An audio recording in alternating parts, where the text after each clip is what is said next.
need.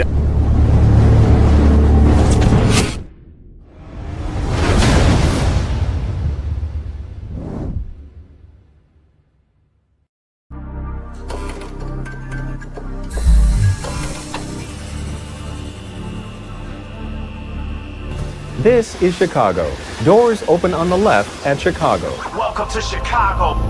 Welcome to Chicago. Welcome to Chicago. This is Chicago. Doors open on the left at Chicago. Welcome to Chicago. Welcome to Chicago. You're tuned into the TCSF podcast with Big Z in the house. We got JC Dynasty Fantasy Football, and we got Stevie B from the No Water on the Weekend podcast. Ivan might be here. We don't know. It might be running late. Who knows? It'll be a fun episode, and it is powered by True Chicago Sports and 606 Media. This is episode 255. We're fired up, ready to get into it. We are the ultimate source for all your things Chicago. Don't forget to swing by 606media.com to snag your official TCSF podcast t-shirt. You can go over there and check out the other line, which is For the Love of Sports merchandise line. And then the No Water, No Weekend. We got them shirts up there. And he finally sent the file over so I can, put his shirts on the website. So check out all the merch that's going on right there. So show us some love and show off your Chicago pride. If you're watching on Facebook, YouTube, on Twitch, Smash and subscribe, guys. there you go. If you're listening on your favorite podcast app, leave us a 5-star review. Again, share all the clips. Share the episode with your friends. Every little bit helps. And if you want to get more involved, support the show with the monthly subscription at anchor.fm/truechicagosportsfans for as little 99 cents a month. You can help us keep the conversation going. As you see on there, I got the shirts and all the gear flashing down the bottom so you can see what kind of stuff we have. Definitely, you're already here, so you can go and subscribe to the rest of the 606 Media lineup, which is in Podskate with Big Z. We got 14 episodes. I got 3 in the can that I got to edit. Life stories, fascinating people, engaging discussions, insightful interviews, plenty of humor, cool stuff. Again, I'm cooking up a new batch for everybody, so don't worry. We also have No Water on the Weekend. They were on last night or last afternoon. It was last night, just about. I think we're going to do Sundays. I think Sunday's going to be our thing, talking to Sean about it. Because if we do stuff fun on the weekend, Friday and Saturday, we end up talking about it the following week. So it's easier if we do it Sunday nights. So that I think that's going to work out for us. If anything, it'd be probably like 6 o'clock, 6:30. We're just figuring out a time between those two times. That works perfectly. So check out. Me and Big Z have been in contract negotiations, so I apologize for not being on the past couple weeks. Yeah, we just talked about that before we went on air. Just definitely check out No Water on the Weekend. Check out Impossicated, and thank you for supporting the 606 Media lineup. Anyways, let's strap it in. Let's get ready. Let's talk about our Chicago baseball teams this week. Lots of cool stuff happened. All-Star game selections were made with the starters and the reserves.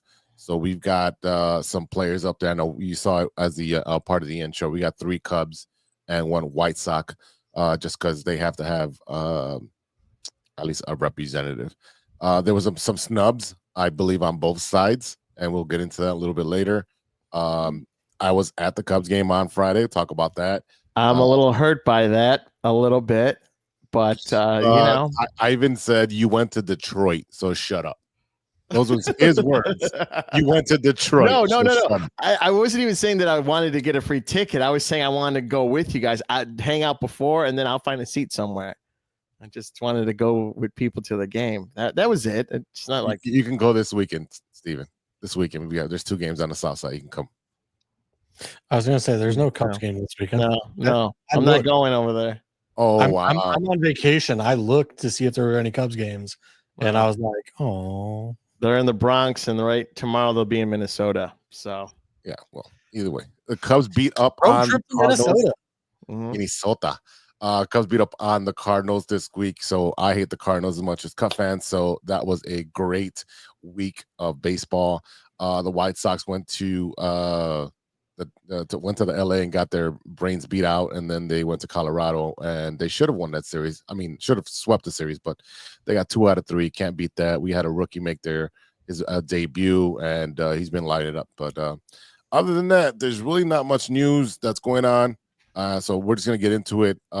Stevie B, what's going on with the Cubbies? Well, for the month of July so far, we're 5-1. Okay, I was expecting us to be undefeated, but we did lose a game so far against the Cardinals. We should have won it, but it didn't happen. So we also had history this past week on Saturday, or actually no, 4th of July. 8 home run game and 5 different players. You were there. Yeah, I know you were there. I want to give some flowers out to Michael Bush. He had a monster week going for a .565 average, 13 for 23 over the last 6 games with 2 doubles, 4 home runs, and 7 RBIs and 7 runs scored.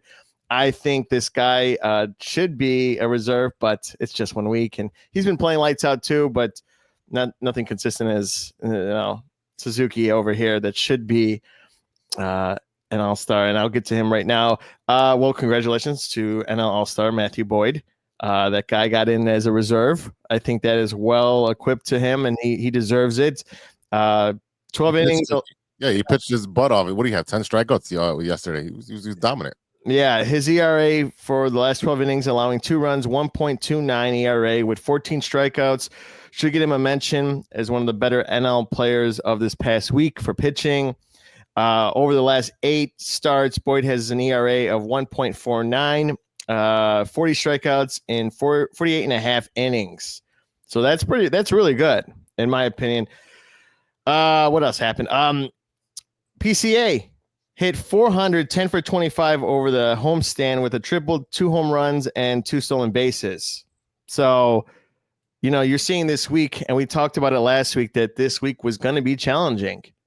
Yeah, I told you guys, they're going to beat up on the Cardinals. I saw that. I got that, but I was saying the Houston series. Yeah. Before that. What happened there? Exactly. We only got 1 out of the 2 games. So it could have been worse. It could have been a lot worse, yes. Houston's really hot right now. Yeah. Honorable mention to Seiya, who hit .333, 8 for 24 over the 6 games with 3 doubles, 3 home runs, and 8 RBIs. He leads the MLB with 77 RBIs. That's pace for 139 total. Yeah, he's definitely was one of the players I felt like was snubbed. He's leading the league. Yeah, like you said, in ribbies. He was first to 50. Now he's leading the league in ribbies. He was really hot this weekend as well with a couple home runs. He's been killing it. Yeah. And, what does he have? 23 homers, I believe, at this point. Yeah. So, he might end up with 40. Wow. Yeah. I mean, you talk about a dependable player that's been able to stay healthy and be a dependable asset for you as a DH who can play right field.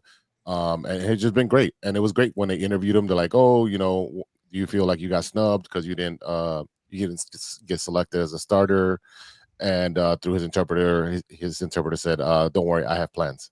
Joking. So yeah. Again, he was one of the players that I feel like he got snubbed.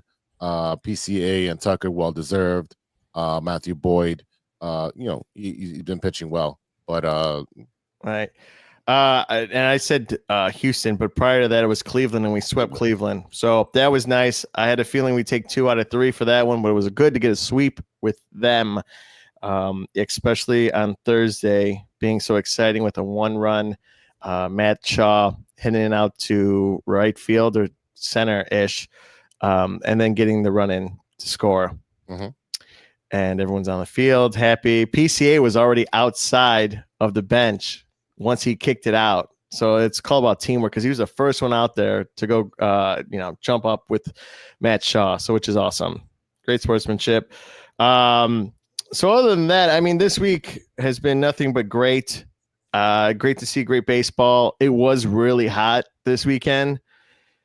That's another reason why I was kind of contemplating of not going Friday, but we'll see. It was hot. We were upstairs in the 400 section, all the way in the corner by Waveland. So break it down. So how did this happen? Tell us the So story of how this happened and this what is- you did there, and what was the pregame ritual. What'd you do afterwards? Who picked each other up? I there was no picking each other up. Essentially, this is what happened. Thursday night, I went to my local establishment and I was having some cold refreshments, and he ended up hitting me up saying, "Hey, Cubs game tomorrow?" Because we were talking about some other thing, because I'm working on another project that I don't want to say on air because it's not finalized yet. But there was another project I was working on, and that's why I was there. And so I hit him up about it. What did you think? Get his feedback on it. And he's like, "You know what? Cubs game tomorrow." I'm like, "Okay, sure. I'm off. I got stuff. I don't got nothing to do. Let's do that." So it was great. It was just that. So he texted me. He was ready. When he was ready, he was leaving to get there. I literally got my same parking spot that I usually get on Ashland. I'm not telling you where, because it's free parking, and I don't want the city taking that away from us. And then I walked all the way to where our meeting spot, and I got there way before him. And then he ended up telling me the story that he had someone trying to brake check him like for a good couple blocks, and the dude tried to get out of the car, and then he got out of the car, and his car auto locks, so he was locked out of his car with the car in the middle of the street. So you have to wait for his wife to unlock the car for him, and then he made it back to our meeting spot. So it was interesting to get there. We were able to get there by bottom of the first after some cold refreshments, and we got some food, we got some more cold refreshments, and then sat all the way in 400, all the way by Waveland on that left field corner. Gotcha. Okay. Literally, I think we were like the fifth row from the top. Yeah. It was a decent view. There's not a bad view unless you're in front of those poles, right. At Wrigley. So, and again, it was a slugfest, and I feel like MLB juiced the baseballs this weekend because there was a lot of high scoring games over the weekend. The Subway Series was high scoring. This series was high scoring. So there was a lot of bombs going off in baseball. So, but bombs bursting in the air came true to the night. Exactly. Yeah, and then afterwards, we went back to the meeting spot, had a couple more cold refreshments, and he dropped me off at my truck, and he went his way, and I went home, and it was a hot one. It was a really hot one. Yeah. I will say this. Last night, I was a little cringed. Alex Cooper from Caller Daddy saying the 7th inning stretch. That was horrible. And that's probably up there with the worst 7-inning stretch. Ozzy is up there with one of them. Ozzy. Osborne. Osborne. Okay. Yeah. You should have told me that. I could have set that up for you. I know you were going to talk about that. I saw it, and then I didn't know how much we were going to talk about the Cubs, and I didn't notice until it was just these two segments today. So, it was not great. I felt like she was trying to put a musical performance on. JC, did you see it? No, I did not see it. I've heard about it, but I'm not even interested in going and listening to it at this point. It was bad. It was bad. It was really bad. Yeah, she got booed throughout the whole thing, and then extra booed when she finished because it was really, really bad. Yeah, she was doing too much. I don't know if she was drunk or if, I don't know. No, I just think she was doing it bad to create a viral moment. I don't think she really cared. That's what I felt like. She was she changed her voice to be like very deep. I was like, what are you doing? And she was way off key, just not even trying. I have no idea. Yeah, it wasn't that great. Not a whole lot of people. Even Harry Carey wasn't on key. But he sang like 1/3 of the song, bro. He let everyone else sing. He was smart. Yeah. There was that. So, I mean, pretty much for baseball for the Cubs, it was looking pretty great. They play the Twins tomorrow. And then what's that? Tuesday, Wednesday, Thursday, then Friday, Saturday, Sunday. They're in the Bronx playing the Yankees. So we'll see how that goes. Yankees right now are not doing so well. They got beat in the series against the Mets. Yeah. And what else? Minnesota's maybe we could sweep them too. Yeah. I'm hoping that would be ideal. I know with the Yankees, anything's possible. We could, take 2 out of 3. I mean, if you see their team, they're, not terrible, but they're just having bad luck and they're in a slump. So maybe we could still extend that slump, but we'll see. You're looking at the Twins, who are playing, I believe, like 500 ball. Let me click on the Twins really quick and their standings. They're what, 43 and 47. They're 4 games under. They're second place. They're 13 and a half behind. They're stuck in the water. They're stuck underwater. This is a team that should be seller along with the Royals and the Guardians, who've lost 10 straight. Yeah. As of right now, they've lost 10 straight, so they've dropped significantly in the standings. So we'll see what's going to happen, especially because the Cubs will be looking to add additions to third base, a starting pitcher, and a relief pitcher. And because we still have, what are we on the 7th? We still have about 22, 23 days left of baseball that is going to allow the standings to move up and down. The Yankees have dropped out of first place. But Toronto played really well against them. Yeah, I think they swept them too. I think all 4 games. Yep. Yeah. Then you have the Rays, who are always, a really good team. I think they're winning at the moment. The Red Sox are playing above 500, so they don't know what's going to happen. We were talked about getting Chapman, but don't expect the Red Sox to make any moves until the final day of the trade deadline. The Rays will be players. Yankees will be players. The Blue Jays, I feel like they're still pretenders, so I don't really think that they'll be doing anything to scare anybody. They maybe make the wild card, but I don't see them doing much. The Tigers are kicking everyone's butt. They're actually beating the Rays right now, I believe. The Twins, Royals, Guardians, and White Sox will all be sellers. The Astros and Mariners are at the top over in the West. So the Athletics will be they just got Severino, and he is not happy. I don't know if you guys heard about that. So he didn't want to be there also because he plays at a minor league park, right? Right. Well, he knew that when he was signing up, when he got his bag of money. It's just he didn't know how bad it was at that minor league park where your clubhouse is across the entire field. So if you got to use the washroom, you got to wait till the play is dead and jog all the way to the other side. And the facilities are so small and just messed up. So it's a messed up situation, right? And the Athletics don't like to spend money. The only reason they signed him is because there's a quote unquote minimal floor that you have to spend because MLB is running them. So they signed him, expect him to be traded. It's a lot of money, so I don't know where he's going to go. The Angels just lost their manager.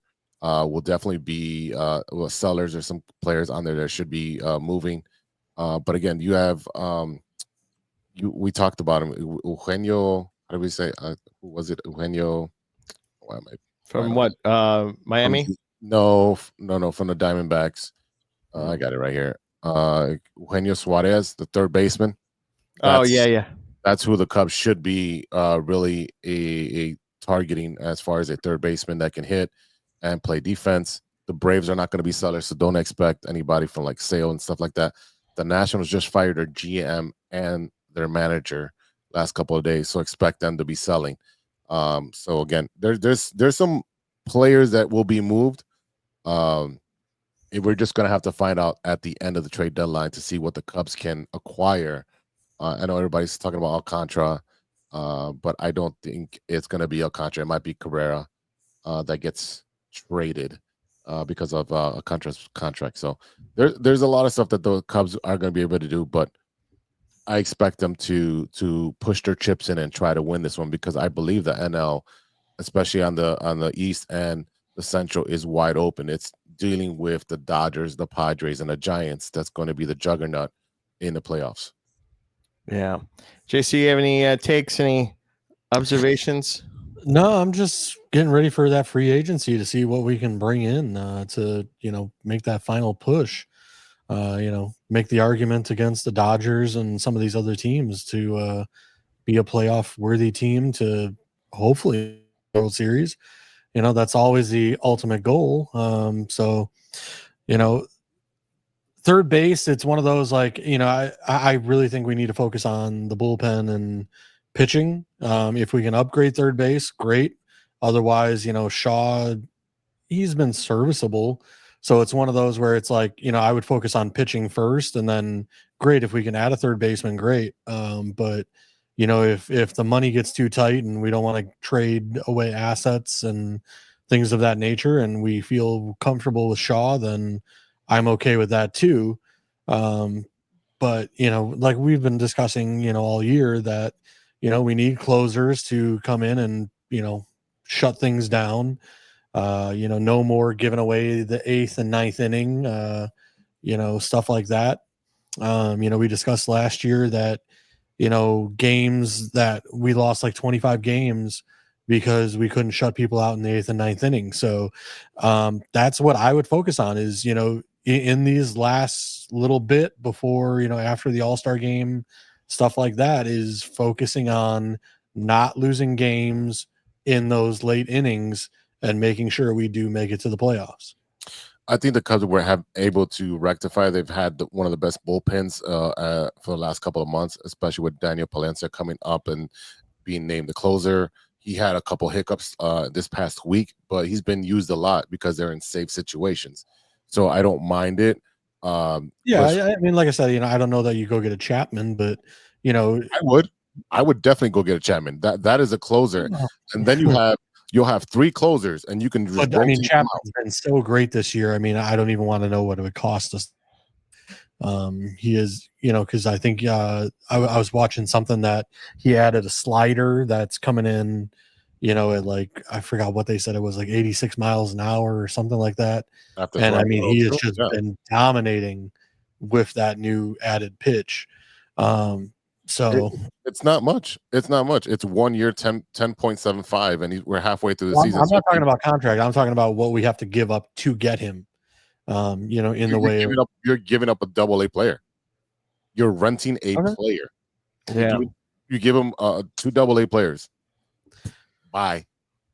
No, I was thinking it would cost us some of our AAA guys. No, you know, I mean, they're going to ask for it from AAA guys, but you'll be using some of those AAA guys to get yourself a starting pitcher that's going to be here for the long run. That's going to be young, right? That's the idea. That's what you use. That's currency, because you have a bunch of outfielders who are blocked. There's nowhere to put those guys. So now you have to use those as currency to get what you don't have to address what you need, which is a closer, another pitcher. Because who just went down? Your pitcher just went down with was ankle calf injury. I can't think of it at the moment, but I will Look it up real quick. Yeah, so you're looking at addressing those needs. You need a power third baseman that can play defense, because Matt Shaw's not ready yet to be the guy that's dependable on both sides of the ball. First base is doing great. Yeah, I think his defense has been better than his offense for sure. Yeah. But which is something that's normal. That's normal. He's a young boy. That's what I'm saying. You can still send him down and get more at bats for having to work on that, while you have someone who's a proven hitter and a proven great fielder. If those things will put you over the edge. You already have a great run differential, one of the top 5 run differentials. So you're going to be competing in the playoffs, and you're seeing that they can compete with the big boys, with the Dodgers, with the Giants. We're going to see right now. The problem with that is we did that last season. We traded for a third baseman. Didn't quite work out. We ended up trading him in the offseason before, you know, training camp and all that stuff. So you had a third baseman that was serviceable and that could hit, and you traded him to Tampa. Yep. And I get it. I haven't heard anything from him. I don't even know if he's playing. But he still is, I think. When he came to us last year, everyone loved him. Mm-hmm. He came to us last year when we traded for him before the trade deadline. You know, everybody was excited, and then his play. That was a bad trade. That was a horrible trade. Like I said, his play never really equaled out to, you know, the hype that everyone was excited to get him. And again, we traded him this offseason, and, you know, went and got Tucker and did a few other things instead. You know, like I said, I'm not against it, but, you know, it's one of those, like, if we're going to trade for people, they need to help rather than hinder.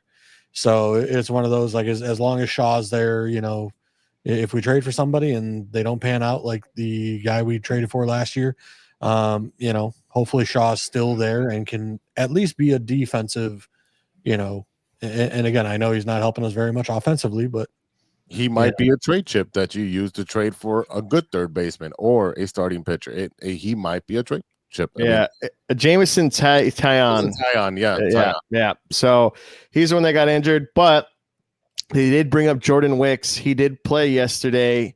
He had one single, but he got out of the inning. He didn't score a run, even though he had someone on third base. That's fine. Yeah. That's completely fine. Again. Yeah. So they're up, but he's up. He's in the bullpen.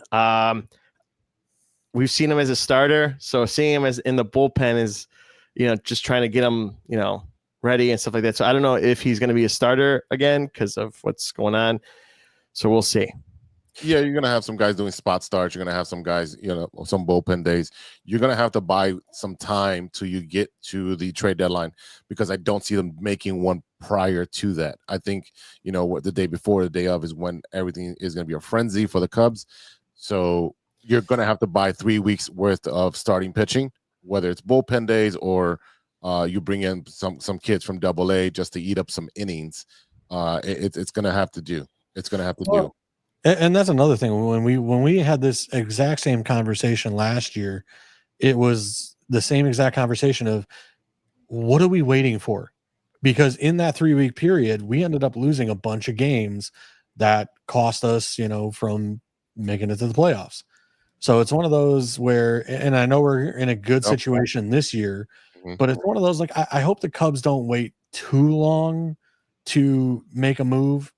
I know that, you don't want to give away the farm to, and such like that. But at the same time, you don't want to wait till the last second either and then end up with, not Chapman. You know what I mean? It's one of those. I get your point, JC, but you have a bunch of teams who are still competing for that wild card. So they don't know if they're going to be buyers or sellers until that last week. So the people that, you're trying to get a Chapman. Okay, well, Boston's competing. But we also know there's teams that we already know they're eliminated. Yeah, well, anybody in the AL Central, everybody, exactly. You should talk to the White Sox and get Hauser. He's been pitching lights out for us, and put him on a good team. Forget about it. And you know what we could trade you that you guys need? Attendance. So we'll just buy tickets so you guys could have attendance there. No, that only helps Jerry. That doesn't help me. I was going to say we'll give Jerry some cash incentives. No, you don't need any wins. Sir. No, you don't. I need wins. I need 30 more wins, sir. I got their 70-something games left. So we got to play 500 ball. So fingers crossed. Ladies and gentlemen, don't root for that. Please don't. Yes. And I said the Cubs are going to get 90 wins. So no, it was more than 90. No, I said 90. No. Okay, so 93. Yeah. Look it up, but okay, 93. 93, yes. Okay, so 93 wins, and it's possible. Oh no, it's definitely possible. Let's see, we got some chat real quick. What up, Israel? He's tuned in. Whatever happened to the milkshake they had last year? They have 2 milkshakes now. They have the confetti cake milkshake and what was the other one? The s'mores, right? Yeah. Steven saw it firsthand when we went for opening day. Yeah. You guys didn't get to eat it, but Ivan smashed that sandwich. You had like a quarter of it. I was like, give me a little bit, dude. Like he just did not share. I'm like, he was hungry. Oh, he was hungry. We know why he was hungry. Yeah, we know why he was hungry. Yeah, he was very hungry. But yeah, if you have a chance, I know there's a clip circulating. What I found interesting, Dexter Fowler did an interview. I don't know how recent, but it popped up on one of my social medias. He said what the Cubs did for them when they were in the playoffs. They had a meeting. They all got around together. They said, what would make you guys more successful during the 2016 World Series run to have you guys, like content, to be happy, like to, satisfy your needs because it's going to be a long stretch. He ended up saying that, of course, they want to have hotels and stuff like that, be in the same floor, but the camaraderie between everyone, because Dexter Fowler was like, I want to have a night, the next day, our families could come on the plane or whatever. But he's like the camaraderie of having dinner. And the best part is like everyone was invited. It's not like, the pitchers are not talking to the first baseman or third baseman. Everyone, if you want to come. But if you don't, that's okay. But it's like just having everyone there and bonding and that whole experience. I think that's also what made that team amazing throughout the whole year. and as well as the playoffs. Just hearing these stories, because Zach's father was one of the captains on that team. He was, a leader, had great moments in the World Series and also the whole postseason. So thanks out to him, and he was a great ball player. I can definitely see Netflix doing a series. They are doing that. Well, there you go. Yeah. So I'm excited. We're going to see a lot of that stuff. Israel, we'll get to that in a little bit. All right. That's coming on after the break. So we're going to take a quick break. And on the flip side of the break, we'll be talking White Sox baseball. We know the White Sox went to Colorado, took care of business there. We had a rookie come up, and then we have some sad news to report to finish that up. But we'll be right back after a word from our sponsor. Cripple fight.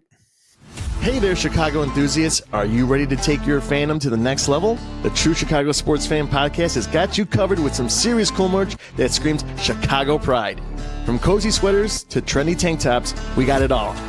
Show off your love for the city with our iconic red, white, and blue logo, or stand out with our exclusive collection for the love of sports. Whether you're lounging at home, breaking a sweat at the gym, or cheering on your team at a game, our gear is a must-have for all you diehard Chicago sports fans out there. Don't hesitate. Visit bonfire.com/store/606-media-store/ or simply just click the link in the description and snag your gear ASAP. Get ready to make some noise, show your pride, and embrace the Chicago spirit with True Chicago Sports Fan Podcast merch. Designed for you, the ultimate fan, for the love of sports. Hey guys, it's Steven. And this is Sean, and you are listening to True Chicago Sports Fans. Don't forget to listen to No War on the Weekend. New episodes on Monday. You can find us anywhere you listen to podcasts. Yeah, so we're going to go do a couple of shots. So let's kick it back over to Big Z. Water on the weekend. Broken bat, a flare to left field. Montgomery, will he get there? Oh, what a catch! In his big league debut, you see what Colson Montgomery can do. Yeah, that was what a lucky catch. THSN, courtesy to them. So thank you for sharing that clip.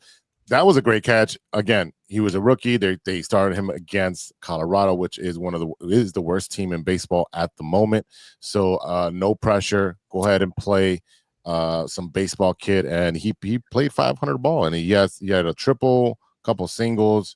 It's great when you see guys who they drafted struggle, come up, get sent down. He even went to Arizona to try to fix his swing out there. So he was out there for like 2 weeks, came back, and he became whatever they did, they fixed him. They definitely fixed what he had wrong with him. So hopefully he stays up on a major league roster for the rest of the season, because he's a big boy. He's over 6 feet, and he's going to be a monster. He was one of those guys that was supposed to break camp with the White Sox, just didn't happen. And now you have him, Vargas, Mydroff, all playing together. First base, we still have a rotation of guys. Hopefully, Timoko gets another hot streak and they bring him up and put him up there. I literally want all the rookies playing for the rest of the season. Get rid of Tachman, trade him. Nothing against him. He's been playing great for us. He's nothing wrong with him. But at the same time, I want these kids getting that experience of playing together. So you have that chemistry, you have that familiarity of playing and putting yourself in the situations where you're just used to the man next to you. So looking at Colson Montgomery's, he what is he? 6'3", 230. I mean, I guess that catch for sure. The catch that bounced off your outfielder's head earlier in the season. Oh, wow. Hey, do you want to pick up your jaw from the floor? Because you're drooling over here. What is the negativity, man? Listen, I'm just trying to have some hope for my team. I was excited about the Cubs. You over here throwing shade and dirt. It was a great catch. I'm not going to say it's not. I mean, the White Sox are the White Sox. We got to kick them while they're down, Yeah, and they're already creating a bobblehead and a night for him already. No, it's not even that necessary. I guarantee you, in about I would say maybe 3 weeks or maybe a month, we're gonna have a night, and he's gonna have a bobblehead. Oh no, I guarantee you he'll be out on the billboards outside the stadium. Way too early. Speaking of bobbleheads, this weekend is going to be a phenomenal weekend because I'm I'm going. I'll be in the building. I'm getting those 2 bobbleheads on Saturday. Well, actually, on Friday, they're doing the unveiling of the Mark Burley statue. It's already in place. It's boxed up. It looks pretty cool how they did the promotion for it. So that'll be Friday. On Saturday is the statue giveaway for Mark Burley. And then on Sunday, it is the 4-pitcher bobblehead of the starting pitchers that shut down and won the World Series. So pretty awesome days coming ahead. More like, I remember when we were good. And yeah, it's been a long time for you too. It wasn't yesterday. Well, we're still good. Now you're good. Yeah. Oh, we're always good. Oh my God. Always good. I would say we were always mediocre. Yeah. Go suck on a lemon. Oh, and I'll enjoy that lemon with a smile while I'm drinking my vodka too. Yeah, that's because you're so sour at life. Yeah, Shane Smith was selected as the lone White Sox that was is going to be invited to the game. Why am I losing my mouse here? Why are any White Sox invited? Why? Well, they got one representative of each. Yeah. Shane Smith, first 13 games. That's really a thing. They have to have one. Yes, you have to have one That's representative. lame. Yeah, you're a hater. Whatever happened to this is like all stars, like the best of the best. Like the best of the best of the best. Of the You best. can't do either way. The way they have it set up, you can't do that anyways because it is a popularity contest. All right, there's guys in there that will get votes that are not good. They may be over the hill and then they get shown up, or the commissioner say, "Hey, I'm gonna make a pick and I'm gonna send Clayton Kershaw. Hey, that's my guy. Those are my Dodgers. Leave it up to There's the no reason players. he should be there if he hasn't really pitched this season." You also have the manager selection too. You have one player the manager can select. He can select whoever the fuck he wants. So if you want to go that route, it's pretty rigged. I will say this. I'm kind of glad that Kershaw got his 3,000 strikeout against a White Sox player. I think that's pretty cool. Yeah. Okay. That was it's history. And it's typical White Sox fashion because that would happen to them. How can you avoid that? He needed 3 strikeouts. Yeah. I mean, who's better team that he's going to do it to? So he's fine. He's a first ballot Hall of Famer. Absolutely, he is perfectly fine with that. So, Shane Smith, congrats to you. I thought it would have been Adrian Hauser, who we also picked up, and he's been pitching lights out. I expect Hauser to be moved. Shane Smith is doing well. So, again, congrats to Shane Smith. Congrats to Colson Montgomery for making his debut. Hopefully, he can stay on a major league team. Again, the White Sox have been playing pretty good baseball. They're very competitive in their games. Even the losses are not as bad as they used to be. I just wish that I can watch them. I have to go out and watch them or do one of JC's moves to watch them, which I have to do probably this week because I'm getting annoyed. These White Sox have where's I just dropped my White Sox page. Have been very competitive in their games. They did get swept by the Dodgers, but the Dodgers got swept by the Astros right after, so they didn't get to live that up pretty good. The White Sox took 2 out of 3 from the Colorado Rockies. Why is my internet not internet? I still love Steven's message in the group chat. Cripple fight. Yeah, that was a good one, right? That was a really good one. Wow. Yeah. If you saw our group chat of all the stuff that me and JC send Big Z about the White Sox or the Dodgers or Angelreese. I send a lot of Angelreese. Yeah. Well, I mean, it's just fun. It's just fun, and we give him a hard time, but he takes it like a true champ. Yeah, well, and we give our boss a hard time. Ivan's never on the show, but he takes him to a Cubs game. But it's okay, you know. He makes it up to me. The White Sox are 30-60 right now, 27 games out. Obviously, they're not going to be contenders in 1924 at home and 11-36 on the road. They've 5-5 in their last 10. Again, like I said, they're a lot better product than last year. I think Will Venable was the correct hire to take this team from what they were to what they could be. Is he going to be the long-term manager? That is yet to be seen. It's only year 1.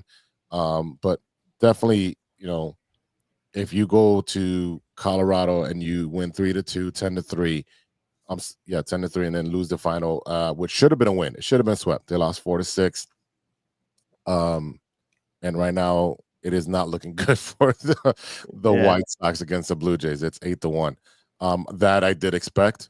Blue Jays are red hot at the moment, and the White Sox are just coming home from a long trip. So I expect that.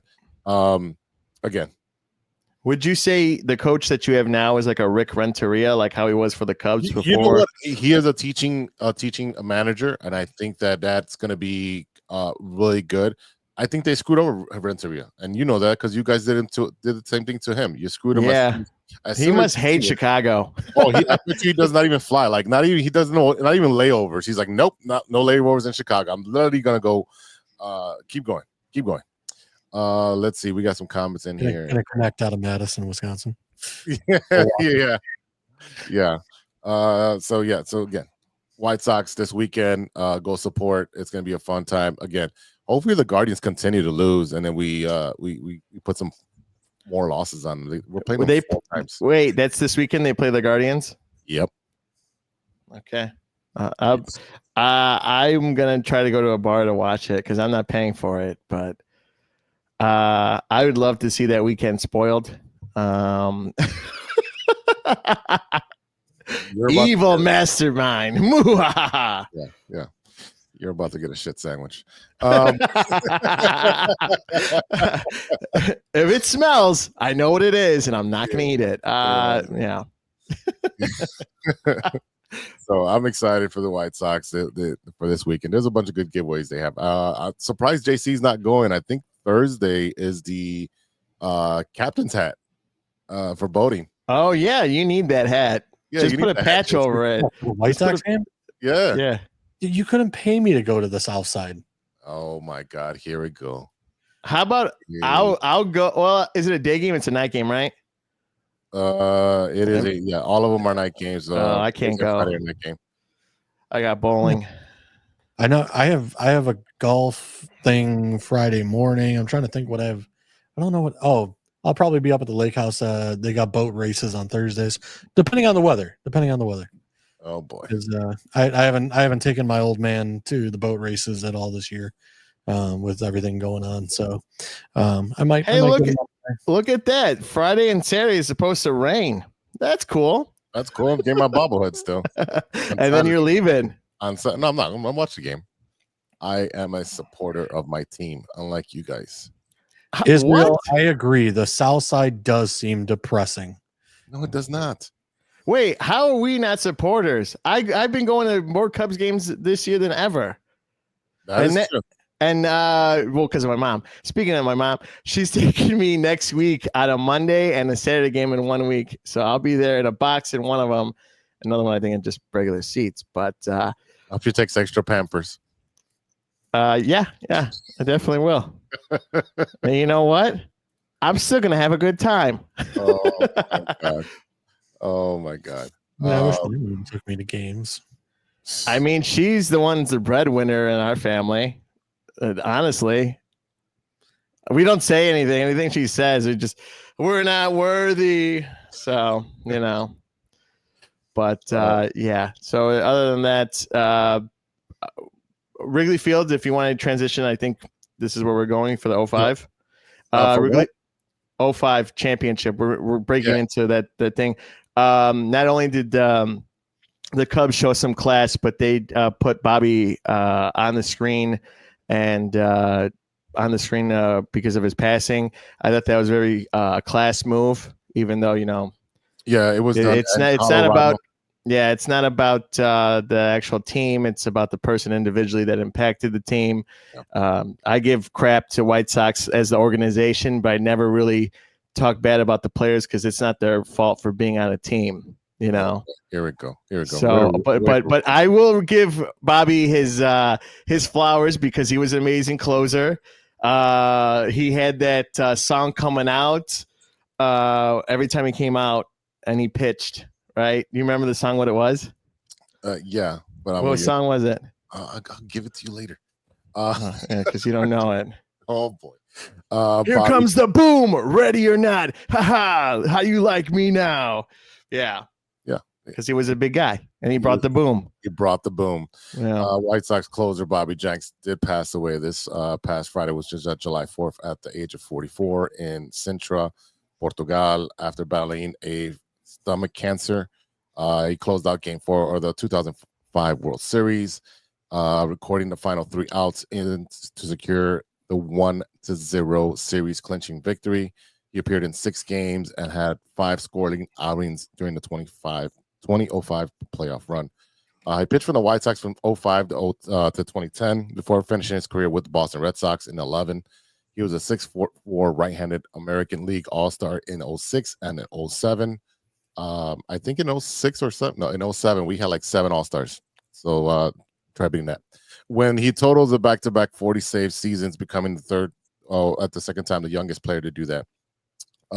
There was some memorial stuff that was happening across baseball. And again, it's just sad because this was supposed to be the 05 World Series reunion and celebration, just to commemorate with the statue for Burley and everything else. So just wanted to play a quick video. I have it on here for Jenks' final out in 04. Tying run at second, 2 out. Palmeiro over the head of Jenks. Uribe charges, throws, out! And the White Sox have won the World Series. Juan Uribe with a...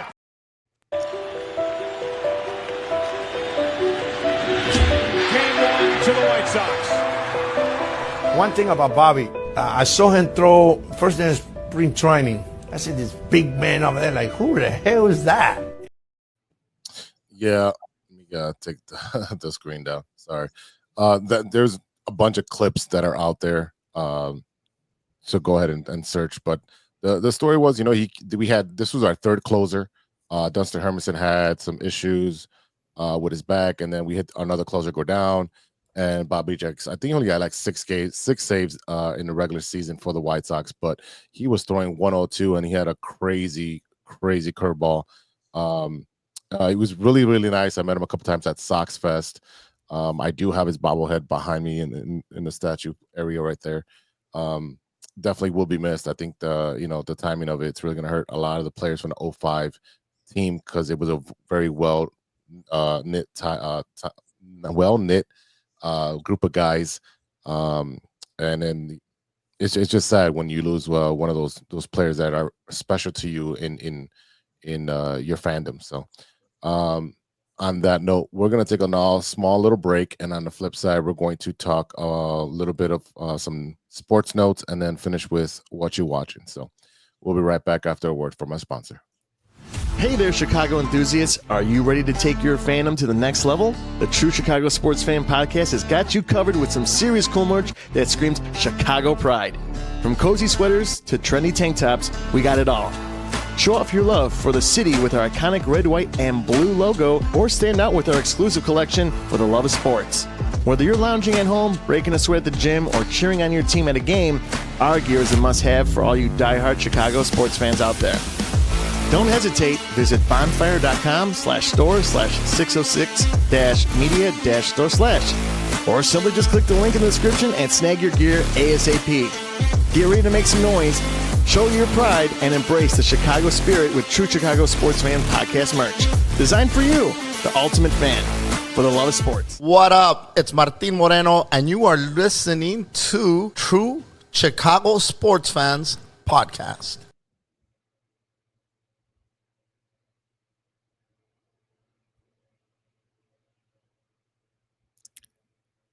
There it is. JC and Stevie B. And I know Steven has a couple more sports notes to get out of the way before we get into the next segment. But oh, my back is killing me. I do? You guys talked about it off air. Now you don't want to talk about it on air? I'll start if you don't want to talk about something. Go ahead. I'm confused, but go ahead. A nice little clip of the Bulls training camp so far, with the rookies, and there was a nice layup, alley-oop to Noah Assange. Looked pretty good. So it's one of those where it's like, we'll see what happens. Maybe the Bulls You know, we got Buzelis last year. Maybe they know what they're doing. We'll see. I doubt it. Yeah, we've got some international flavor with our 2 picks. That point guard that threw the alley-oop, he's a 5'8" point guard. So he was an invitee for the summer league. So we'll see if he pans out. We are already guard heavy. Our biggest issue with the Bulls right now is, are they going to figure out what to do with Giddey? There was reported that they are the Gulf of Mexico. That's not how much distance they are in their contract negotiations. Now, they've already, extended that offer sheet, which means he's a restricted free agent. So he can either take that 1-year deal, or if he wants the long-term deal, he can go set the market with a different team and say, hey, what are they going to offer you? They're doing it the right way, rather what they did last time with the free agent, which was Patrick Willis, which we all know did not turn out very well. In my opinion, if Patrick Willis does not do well this season, he needs to be traded for a Coke machine. I don't care. I don't want players that are not productive. And we have a very young roster. Everyone's like 25 and below.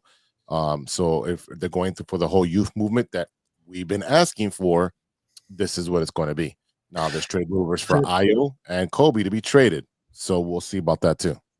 But the problem, is if we trade Pat Will, the problem is we're going to have to pay someone in picks to take him.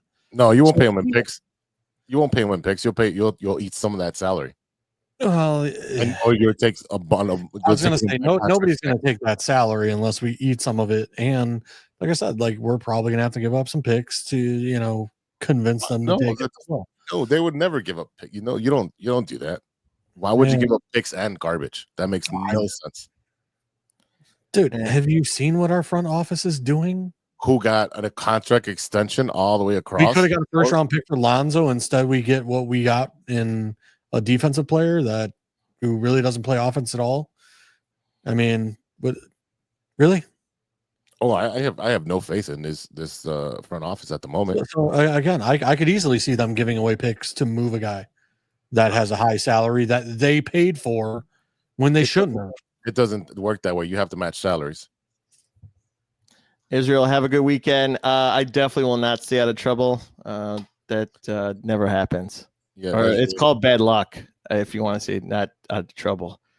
But no, I could jump in. There's some Blackhawks stuff that I could talk about. Sure. On the other side of the building that's looking up. 3 players that I think the Blackhawks should go and take. Jeff Skinner is 33, is a forward, signing a 1-year deal with the Edmonton Oilers.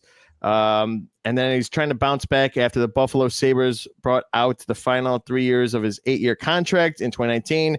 So he's on his last year. I think that'd be great for the team. Who else we got? Victor Ozufson. He's 29. He's a left wing. He's in Las Vegas right now. He scored 15 goals and 29 points in 56 regular season games.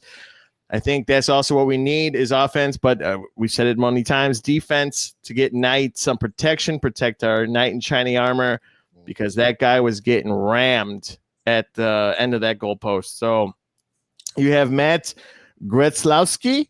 That's probably how it is. Gretzlowski. He's 31. He's a defensive player. He's with the Penguins right now, but he's on the last 1-year deal. So you got a lot of these 3 guys that are on 1-year deals. So they're renting them if you're getting at this point.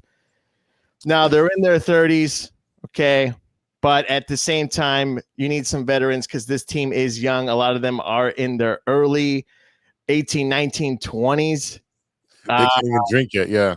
Yeah, so if you get these guys, teach them some things, have them on there. When I was 18, 19, I was not as muscular or anything. So they need, the Bash brothers. And I think with these guys, so who knows, but I'm excited if they get at least one of these guys. I'd take Matt Grzelewski, Grzelek, or I don't know, but he's a defensive guy. So I want defense. I want more defense. We drafted a defensive guy. We talked about it last week. So that's on the other side of the stick, hockey stick. The other side of the hockey stick, good one. Yeah. JC, have you seen the new jerseys for the 100 year? I saw like the video advertisement for it, but I really have not seen it per se. I know like when I was listening to you guys on the podcast, because I was not on when I was listening, like there's it sounds like there's only a few tweaks to the jersey in the way of like trim. Yeah, the trim and then the collar. Yeah. And the patch. For me, like the Blackhawks jersey is one of the best jerseys in all of the NHL. Absolutely. So like you really can't change too much, in my opinion, of like let's not go too dramatic, because like it is undoubtedly one of the most historic and best looking jerseys in the league. Like let's not be one of these teams that thinks like, oh, we're going to modernize the logo, and then it turns out to be something horrible. It'll be Tommy Hawk. Yeah. You know, like I said, the Winter Classic jerseys, stuff like that, I do, like where they change it up a little bit, where it's like the black and red stitching, and the logo is one of the older logos, from the early time of the Blackhawks. So every now and again, I do like those throwbacks to an earlier jersey. But I mean, like I said, if all you're doing is changing the pinstripe and the neckline, to me, like that's not a big deal. I'm not gonna go crazy over it. Like the Cubs, baby blue jerseys, like that's completely something like we have never done before. So like that's something more dramatic, where it's like, okay, what's my opinion on this jersey versus like, well, it's just pinstriping, or like they changed, instead of like a black outline around the head, it's a gold outline, or something to that effect, where that to me, like you really didn't change much. So yeah, if anything, I'll buy the patch and put it on one of my jerseys. I think that'd be probably what I'll do, because it's 100 year, that's iconic, and it's one of the original 6, So I'm also thinking about going to a couple games out of pocket, not to my mom, if I get roasted for that one. We did that last season. It was great. So I like to go check it out. And then it goes back to the whole watching them thing. It's going to be hard to watch each one of them. And I didn't think I was going to fall into play with the whole, CSN, whatever. But if I want to watch the Blackhawks, like, because baseball's over with, and of course football is only one day. You got hockey games for the Blackhawks at least 3 times out of the whole week. So it's like, man. And then if Big Z and I lived really close, we could probably share it and not have to lose signal because of whatever, how it works. But yeah, well, I'm going to cancel Marquee after the season's over with. Listen, fans, do me a favor. Do not fall to this trap of paying for sports. Okay. Let's not do this.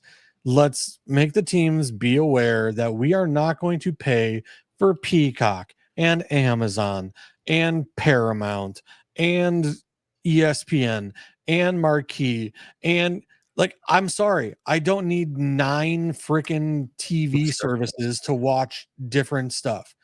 I'm sorry. If there's an NFL package, if there's an MLB package, great. But I am not paying for individual team packages. I am not paying for any of that. I will find another way to enjoy this without making these billionaires even richer. I'm sorry. I'm not doing it. If you had any semblance of care for your fans, you would not do this to your fans and make them pay for 9 different subscriptions. Yeah. Viva la resistance. That's right. There's a lot of things wrong in this world, but this one takes the ticket for me. And that's my hard stance and my rant for the night. Yeah. All right, boys, before we get out of here, I want to know, what are you guys watching that isn't sports? JC, have you watched anything that isn't sports? Yeah, I'm watching Rick and Morty, obviously. Nice. Did you like the last episode? I kind of was on my cell phone, so I need to go back and actually pay attention to the last episode. Okay. I think it was like where the daughter like unages herself, and you missed. Okay, so the new episode is out already, so you're behind one. So yeah, I might be behind one then. Yeah. And other than that, I'm trying to give Ironheart a chance, but I'm not I liked really it. same kind of thing. I've been on my cell phone, not really giving it a fair shot.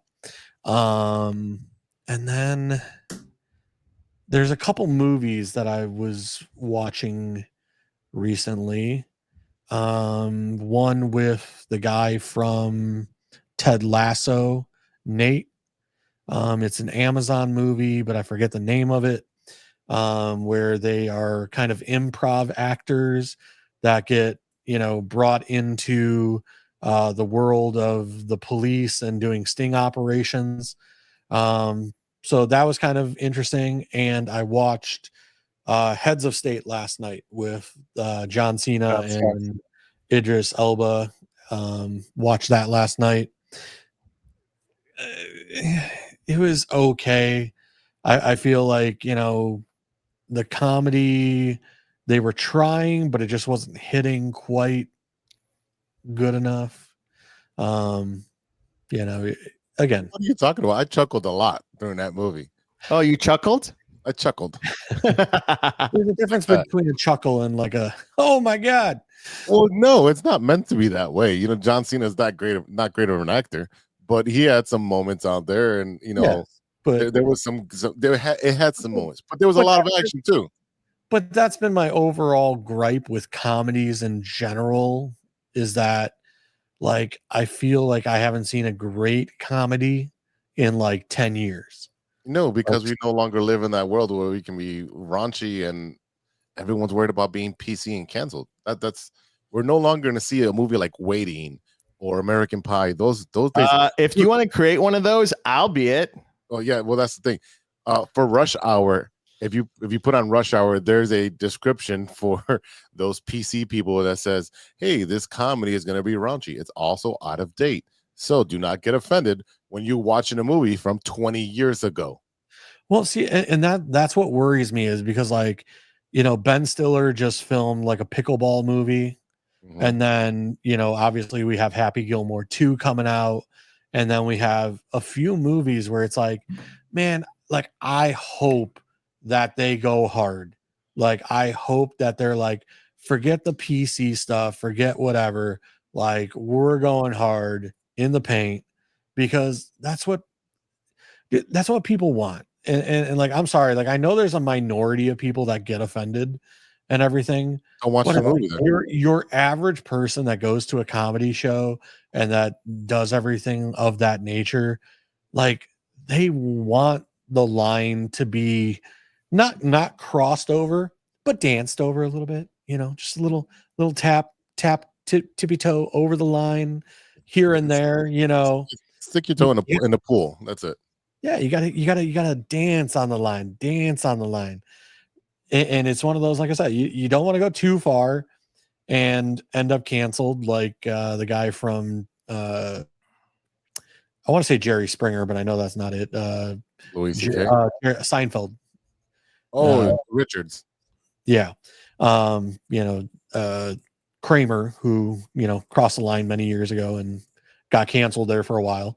You don't want to go that far and dance over the line, okay? But like I said, every now and again, just tiptoe over the line, push that line a little bit. Perfect example to me is, Tropic Thunder. It's one of those, like, I don't know that you could do that movie now, but you can't do that movie now, man. You can't do that one. But it's one of those where it's like they were tiptoeing over that line.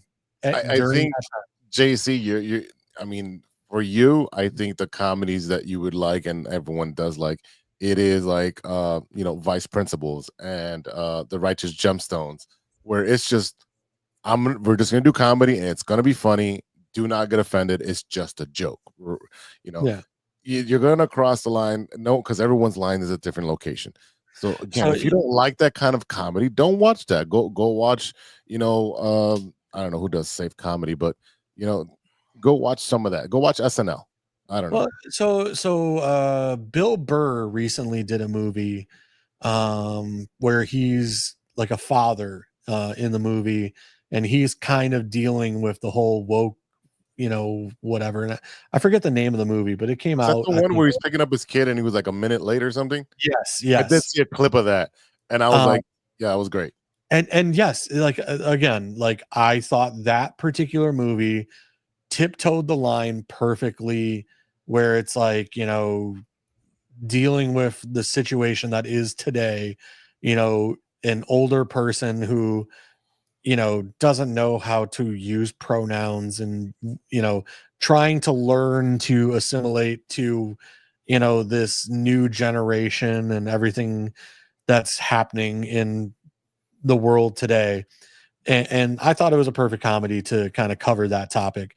But like, so when I was growing up, I grew up on the Three Stooges. I grew up on slapstick comedies. I grew up on, Farley, Chris Farley, David Spade, all those type of movies, Big Daddy, all that stuff. Happy Gilmore, Billy Madison, all that stuff. But even like Trains, Planes, and Automobiles, and Stripes and Ghostbusters and things of that nature. But like I said, I watch comedies today, and it's like, this really isn't a comedy. It's like a drama where they're trying to make jokes, but the jokes are very lackluster. So then I want to ask you a question, because they're going to be making a sequel to one of the most famous comedies, which is Spaceballs. So they are bringing back the original cast. I put my trust in Mel Brooks to push the limits. Okay. I will say, like, I feel like Mel Brooks will be same thing like Seth MacFarlane. Like, I feel like even Seth MacFarlane, like with 1,000 Ways to Die in the West or Ted, like there's a way to push the line without offending. And like I said, I feel like Mel Brooks, where it's more making fun of Hollywood, making fun of other movies, the spoof kind of, scary movie, Not Another Teen Movie. Like I used to love the spoof movies when they came out, because like it dealt with, topics that were happening then. Yeah, not taking yourself seriously. Yeah. But like they're meant to make you laugh and entertain you. So yes, if you're getting offended by a comedy, turn it off, switch it over, go watch something different. Okay, or go read a book. Yeah, and that's the thing is, Bert Kreischer came out with The Machine. I love Bert. I love his comedy, but at the same time, I went to see The Machine. I was hoping it would hit hard, and then it was a letdown. And now Tom Segura is coming out with a movie. Yeah. They've been, talking and hyping it up. El Tigre. We'll see, because I know Tom Segura had a comedy special or comedy show. I don't know if it was on Netflix or Hulu or whatever, but I had heard it push the boundaries of some crazy stuff. It was like a sketch comedy show. I never was able to watch it. I will try and go and watch that, maybe while I'm off this week, but there you go. Yeah, that's the state of comedy, unfortunately. Yep. Steven? I saw Jurassic World last week. Yeah, go tell everybody how it was. It's a dinosaur movie, ladies and gentlemen. There's going to be dinosaurs. I don't know what more you expect, but it's going to hit close to $1 billion. It's a great idea. You're seeing. Let me guess. Hold on. Let me guess. A dinosaur kills somebody. Absolutely. Oh my God! Spoiler alert! Really? Oh man! Dinosaurs are great. People in there acting great. It's a dinosaur movie. They got to go get the 3 big dinosaurs and get their blood sample from. So they go to this offside planet. So it's 17 years before Jurassic World's park opens. I believe that's what I believe it is. And they start spicing different DNA, and they have an abomination looking D-Rex. The one thing that I'll say, T-Rex. Exactly what you're describing. I feel like I've already seen that movie. Yeah, but it's different site, different actors, different situations. I could say it's not the same thing, But I would say I wish I saw more of dinosaurs fighting each other, or like a little bit. It was mostly dinosaurs attacking people, but you get the spot of seeing every different dinosaur. Me and Sean went. I got an icy. He got popcorn and a drink. I did not get the popcorn bucket at Regal. It was nice, but I did not get it. What else? Between that, Superman this week, Thursday at 2:00, Regal on Western. Yep.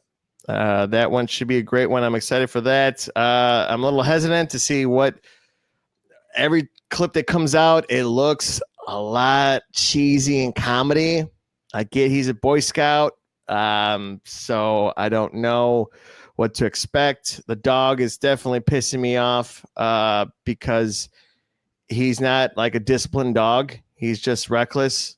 Jackson's more of a disciplined dog than Crypto in this movie. Yeah, he's just laying down right here. Yeah, he's not attacking you or like jumping on you because he's so excited to see you when you walk in the door. But that's what Crypto does. As soon as, yeah. So, yeah, I kind of have some qualms with Crypto. It's not the Crypto I wanted, but whatever. Sean and I watched Looney Tunes when the Earth blew up. It's pretty funny. If you like Looney Tunes, if you grew up with Looney Tunes, I think you'll enjoy it. There's a lot of cameos for Alien, different movies, not the franchise, but different scenes of movies, and spoofing that. Always Sunny in Philadelphia.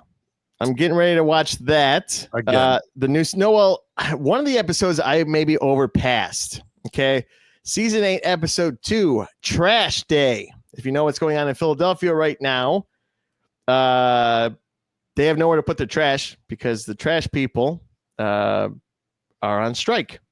So everyone, the mayor just says, go to these sites and throw out the trash. So ironically, Always Sunny season 8. So this is like many years ago. I think it's in 2005, or longer than that, sooner than that. But anyway, they can't find anywhere to throw the trash. Charlie's actually throwing it in the bar.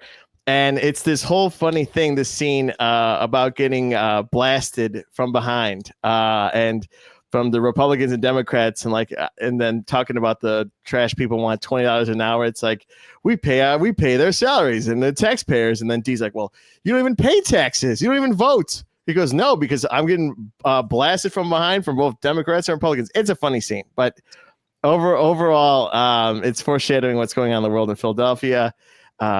Even though I thought that town was already trash because of the teams, but yeah, that's pretty much it. Big Z, what are you watching? Obviously, I did watch Ironheart. I thought the first 3 episodes were kind of very slow, but the back end of the series I thought was great. I would say it's a 7.5, 7.6. So give that a watch. I thought it was pretty cool. They brought out why am I saying Mephisto, yeah, which was pretty cool, which is Sacha Baron Cohen. How are you? I'm Mephisto. Yeah, no, he did a great job as a villain. He did. So, definitely go ahead and watch that. I did watch Head of State. I actually enjoyed it. I thought it was pretty good. Good story, good comedy. I didn't think it was like the best comedy, but again, I'm a fan of watching corny, funny movies, per se. So like I've seen Ricky Stenicki and Jackpot. I was gonna say Ricky Stenicki was to me a better comedy. Oh, it was. Yeah, I get the buddy comedy cop kind of thing. What they try to do, it didn't work. I don't think that relationship worked, but I thought it was still a good movie with a good plot and good action. So it's a popcorn movie. Do not take it too serious. Those two, I did watch Sinners. It's on HBO Max. Did watch Sinners, so I thought it was okay. I kind of thought it was more of a knockoff of From Dusk Till Dawn because it's a vampire movie. Spoiler alert, sorry. But yeah, I thought it was okay. It wasn't too impressed for all the hoopla that it had, and it's in 75 millimeters and this and that. I'm like, I'm glad I watched it at home. So other than that, nothing else. Just watching sports, working on podcast stuff, and trying to stay sane. Oh, I've been playing Spider-Man 2 on PS5. I came with the PS5. I finally found the QR code. And I feel like Spider-Man half the time. So yeah, I'm having a couple drinks and I'm playing it. And I'm like, oh my God, I got to go save these people. That's because you're playing in your underwear. Yeah, it's my uniform. As soon as his camera's off, it's like, whoop. No, I'm just kidding. But no, it's hot in that apartment. No, I actually got central air. That's his. I'm sweating. I am really sweating. I am on my second Topo Chico. Oh, speaking like offset, Saturday after 4th of July, actually it was in the morning, 2:00 in the morning. My AC is not getting cold. Someone behind in the alley was blowing fireworks, nicked one of the lines, and it was only giving us half power in this building. And I was gonna run outside if it happened the next day because luckily in the morning the Comcast guy came in at 8:00 before it got really hot. There was ComEd or Comcast something. Anyway, he fixed it, and thank God because it was like 80 degrees in here, and I noticed it because it was at I was up. It was 2-3 o'clock in the morning. I'm playing Spider-Man, and yeah, I'm like, why is it hot in here? I'm like, did I blow this new AC unit in 1 year? And yeah, no, it was fine. So that's it. All right, boys.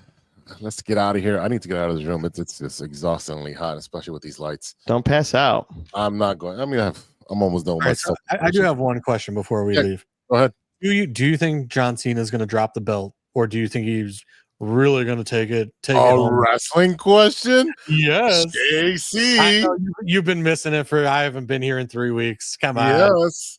And I'm not going to talk about it. Yeah, at the beginning, I thought it was going to be Randy Orton because he's going to, eventually surpass him. But I think it's going to be like a double turn in December. I don't think nothing's going to happen in the next pay-per-view. I think he holds it all the way through December, and then there's going to be a double turn with him and Cody. If Cody becomes a bad guy and John Cena kind of tries to become a good guy, and Cody hits him with a belt or something and takes the belt from him. That's, I think, what happens. So it's been a pretty cool storyline. And he's been cutting some really good promos lately. So go ahead and check those out. I know Raw's on right now, so definitely gonna go watch that. I guess my problem is that like I know Cody's like a big draw right now. It's just I don't see him as the guy. You know what I mean? Where like Seth Rollins kind of has this attitude about him, and then we all know because he looks like corporate cookie cutter. Well, I mean, the one thing I saw Dean Ambrose came back. I don't know if that was I saw that on Facebook today. I don't know how long ago that was, but I saw he came back and was starting something with Seth. So that's kind of interesting. What are you talking about? Dean Ambrose? Yeah, I saw something on. It might be an old clip. Like I said, it just happened to pop up in my feed, and I was like, oh, dude, if he's back, like that would be interesting. That would be interesting if Dean Ambrose like a monkey wrench into the. So again, it might have been an old clip, but I happened to come across it and it was like, oh, well, that would be interesting. But it's one of those where like I'm going down the list of like WWE superstars, and it's like, I don't know who I would really take the belt from. Cena. I really don't think that. Yeah, there's really not because he's playing a bad guy and everyone's actually enjoying him playing a bad guy now.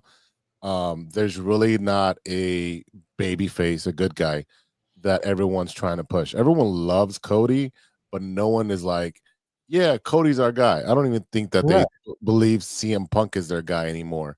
It's like they don't have that guy that can take the mantle. And it's like, I don't want it to be Roman Reigns. Like, I'm sorry. Like, Roman Reigns as a babyface sucks. Completely. Yeah, he's a heel.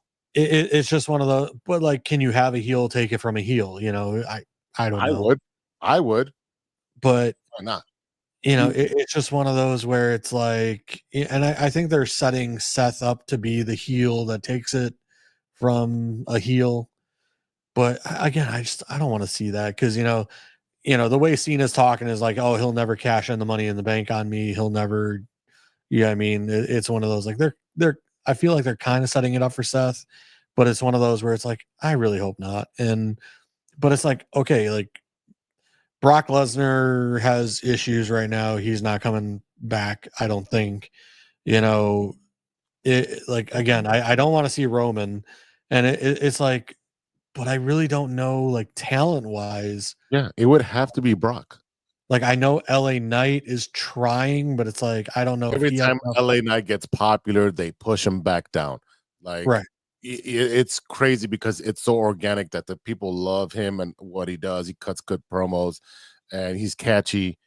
Everyone's like, give this guy a chance. And then they're like, no, we're going to fake an injury. Bye. Get you out of the title ring picture because you're getting too popular. And that happens because like his shirts are so popular that everyone's buying them. Like, so he's like, they have to push him. That's what they did with Jey Uso. His shirts and his gimmick got, Yeet got so popular that they had to give him the strap, even though I don't feel like. And that's another thing. Like Jey Uso, like I don't think he's talented enough to be the guy to take it from Cena. Oh no, he might be popular enough right now with the Yeet, but again, I don't think he's like, you can't convince me he's talented enough to take it from Cena. And that's the way I look at the whole roster right now. Is just like, who's the guy that can? There's a couple of guys. Again, it would have to be a villain antagonist that would take it from, because those are the stronger wrestlers. And you're looking like, all right, are they gonna flip Brock Lesnar to be a baby face to take it away from Cena? That's the only way I see it happening, unless what I said is there's a double turn where Cena is kind of like after SummerSlam, kind of like seeing the error in his ways, and he's trying to like not cheat anymore, and he's kind of like regretting doing bad things, and you can see in his face he's got the conscience creeping in. And then you have Cody turn in Boston on John Cena as he's trying to take the title with him, and you have that double turn, and then now you create heat on Cody, and John Cena is back to being a babyface, and he can ride off into the sunset. That, or my other favorite thing would be to see R-Truth take it. Oh, the wrestling John world, Cena was his childhood hero. Yeah, the wrestling world would obliterate their minds if R-Truth were to come out and actually win it. But I don't know what they're doing with R-Truth. He had that match, and then he got beat up, and then he came back and cut off his own hair and tried to beat up on John Cena, but hasn't got a rematch. So Yeah, it's like they were like, it was almost like, okay, we're building a perfect storyline here, but then it's like it kind of fell flat, and now like they gave up on it. Well, it's because they didn't think that was going to get so huge, and he only has like 20 more dates from here on to the rest of the year. So R-Truth or John Cena? Oh, John Cena. Oh, yeah. 20 more dates. Yeah, but I mean, like I said, there's more than enough for R-Truth to do, on a Monday night where, he consistently keeps calling out Cena, and, like I said, the whole, you're my hero, you were my childhood hero, and you let me down, and now that R-Truth seems more like a heel, like he's not quite the baby face, but yes. It's like he's kind of twisted into this darker persona. Yeah, they try to change him to his old wrestling name, which was Ron Killings, and that's why he shaved his head, cut off his hair on there, and then no one believed it, and then they went back the next week calling him back to R-Truth. So I feel like right now they're throwing a lot of shit against the wall to see if it sticks, and I think they're just writing week to week instead of having a long-term storyline and working it and making it juicy.